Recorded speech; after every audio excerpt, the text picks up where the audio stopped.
Adam from Hazbin Hotel was meant to be a hero. Yes, our Adam.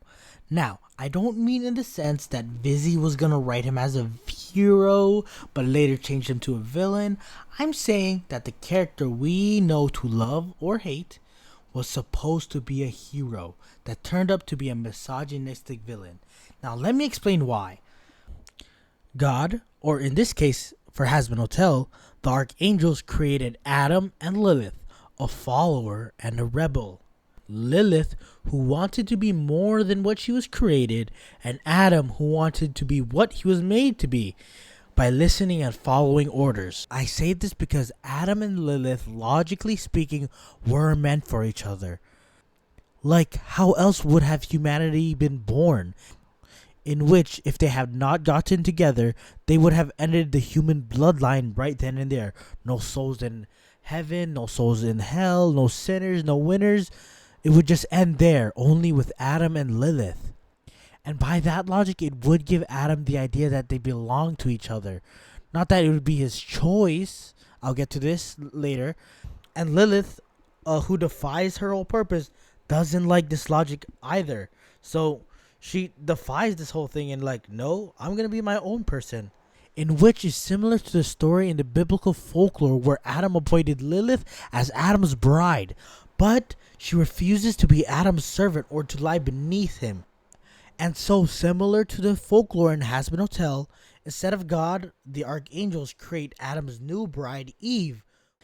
And after all this, creating Lilith and Eve to be Adam's wife, that would subconsciously turn into an obsession with sex, become a misogynist, and all that. Now, this explains where his misogyny side comes from, but to be clear, I'm saying he's a misogynist in the same way women are misandrous, not because they hate the other gender, but because the environment they learn subconsciously to become hateful or disgraceful towards the other gender.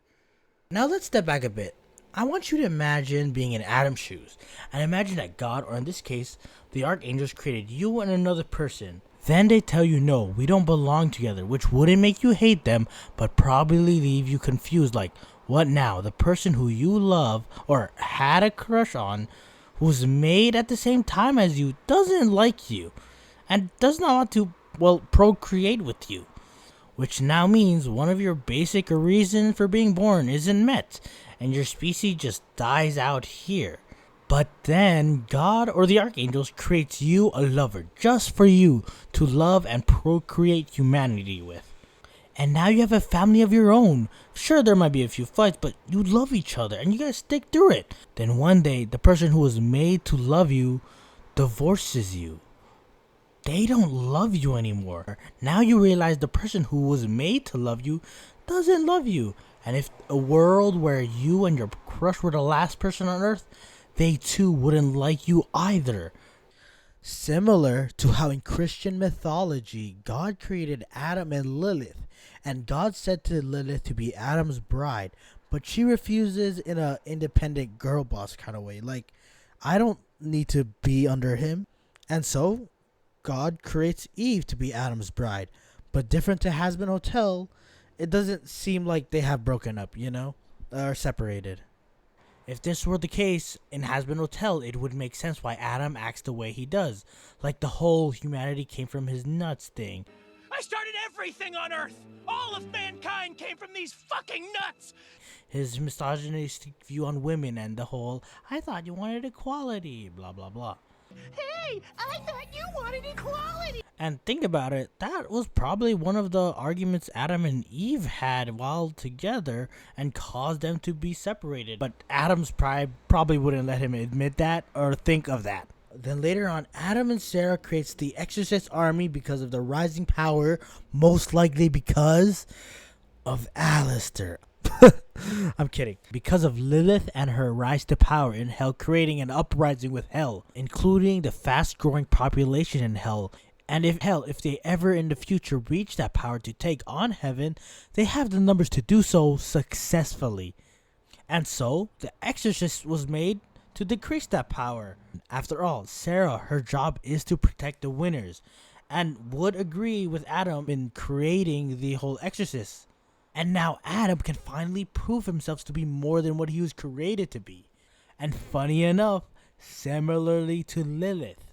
And sure, Adam and his exorcist buddies have fun while doing it, but what were the sinners again? Still get sent down here with all the Hitlers and Epsteins of the world.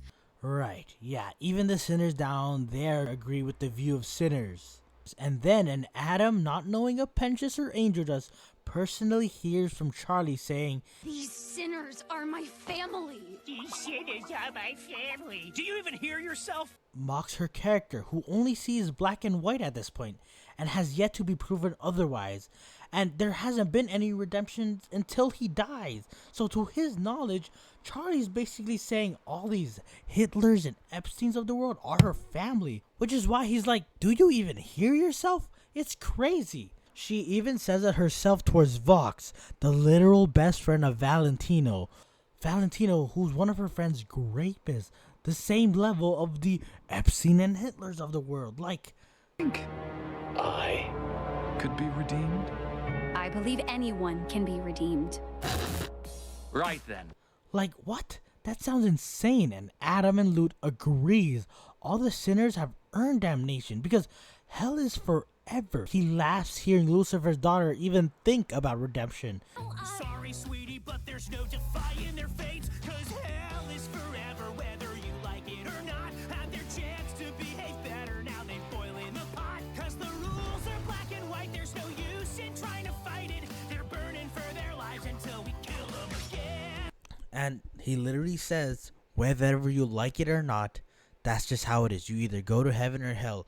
You can't change it. You could have changed it back on earth, but now you are here. This is your destiny.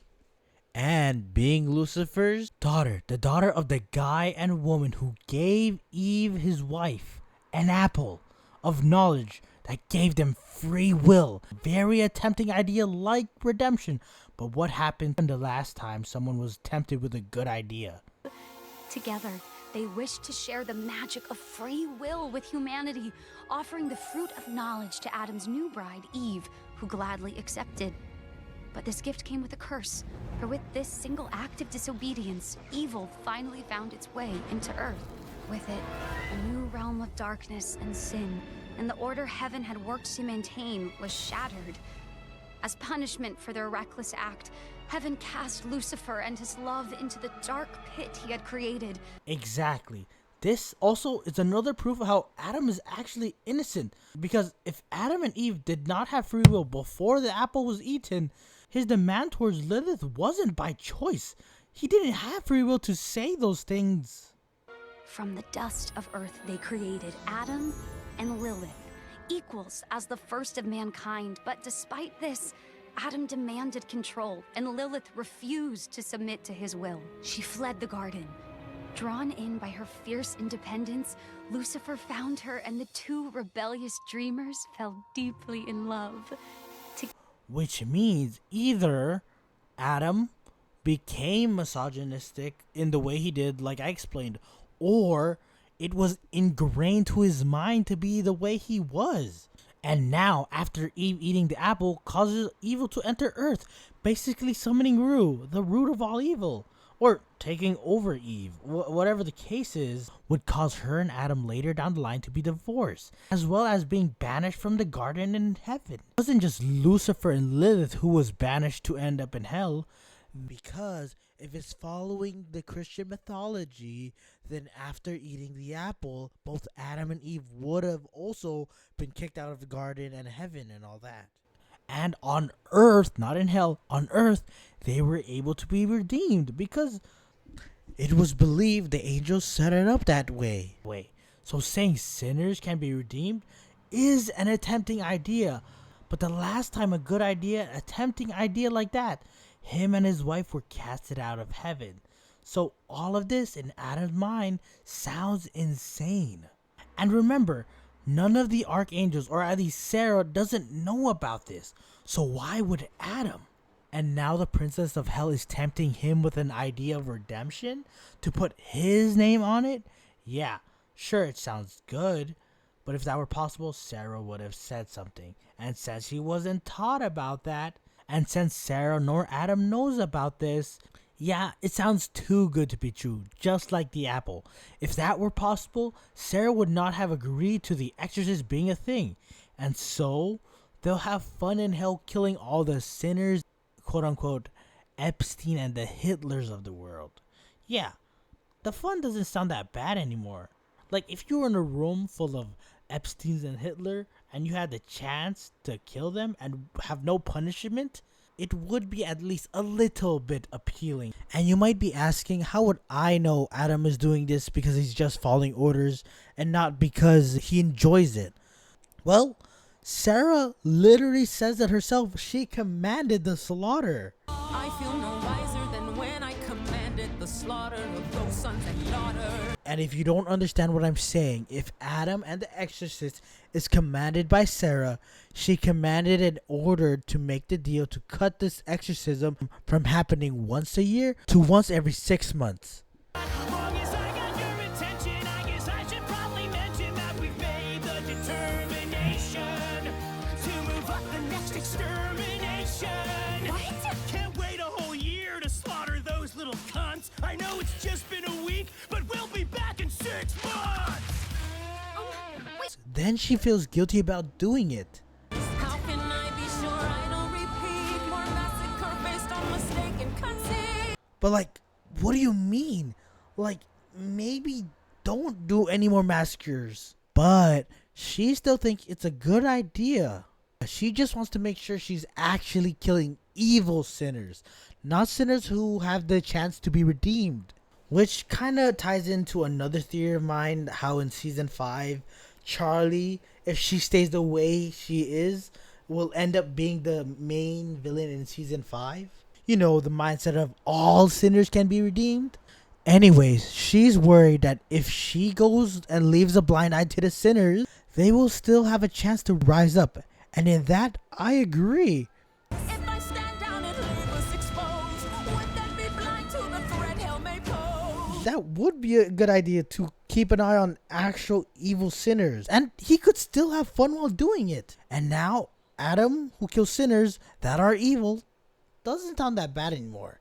And especially with Charlie, with her whole like, don't kill them, they're my family, they have a chance to be redeemed, they're not all evil, they can change. And with this view, it would make Adam seem like a hero, and Charlie would sound like a naive Christian child who thinks, if God loves us all, why does he put us in hell? Like, this just shows Adam was a follower the day he was born to the day he died, not being able to change his own programming.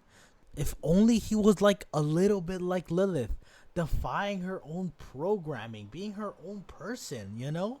But unfortunately, he died the way he did. And also, unfortunately, Lilith might also be a bad guy.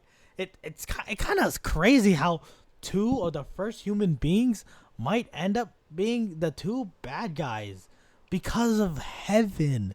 Also, I like to add, in the court scene with Charlie, Sarah asked Adam what it takes to go to heaven. His manager, you know? She goes, Adam? Like, if she doesn't know, how would Adam know, you know? All he can go off is how he got there, you know? But like, why is the responsibility of all this being pushed onto Adam? She goes to Adam like, you make sure Charlie's put in check. I want you to do whatever you need to do to keep this problem from getting any worse. Are we clear? Yeah, got it. She goes, Adam, you make sure Charlie's put in check, while she commands the slaughter? Like, you're literally an angel with angelic power. Sure, Adam may have the title of Archangel, but he still has a mortal soul, which is like why Alistair says, you of all people should know what a mortal soul can do. You should know better than anyone what a soul can accomplish when they take charge of their own fate.